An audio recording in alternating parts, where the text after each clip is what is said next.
While James Stewart is remembered as one of the defining actors of the golden age of Hollywood, it was the 1950 Western Winchester 73 that he credited with saving his career. Known for his distinctive drawl and likable, everyman demeanor, in his early career, Stewart was typecast as an innocent, moralistic, all-American in classic movies like Mr. Smith Goes to Washington and It's a Wonderful Life. It's true that these early films have stood the test of time, but they only represent one facet of Stewart's cinematic persona. Many of the best James Stewart movies came later in his career, after he had proven to audiences his talent for portraying darker, more morally ambiguous characters in westerns like Winchester 73. It was roles like this that opened the doors for Stewart's acclaimed collaborations with director Alfred Hitchcock, as he consistently pushed the boundaries of his reputation through complex characterizations. As a defining actor of the 20th century, Stewart's career changed massively after Winchester 73, and the film represented a before and after moment for the star. Winchester 73 revitalized James Stewart's acting career. It was the first of 8 movies Stewart made with Anthony Mann. James Stewart built up his reputation as a major Hollywood actor throughout the 1930s, and by 1940, he had already earned an Academy Award for Best Actor for The Philadelphia Story. However, Stewart's reputation for portraying likable, morally upright everymen was both a blessing and a curse because moviegoers always thought they knew what to expect from the star. That was until Winchester 73 saw him embrace more morally ambiguous characters. Stewart himself described Winchester 73 as a desperation move that proved a lifesaver, via cowboys and Indians.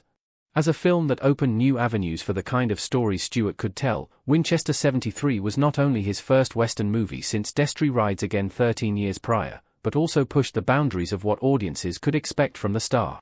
It's interesting to note that there was a clear dividing line in Stewart's career, as his role became much more mature following his time serving in the U.S. Army Air Forces during World War II. Set in 1876, Winchester 73 told of the journey of a prized rifle from one ill-fated owner to another and how a cowboy's obsession with the stolen gun kicked off a bullet-ridden odyssey across the Old West.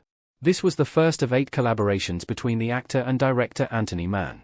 Not only did Winchester 73 represent a breakthrough for Stewart from a performance point of view, but its financial background actually changed Hollywood forever, as Stewart was the first star to negotiate a deal to earn a sizable percentage of the movie's profits in lieu of a large upfront salary.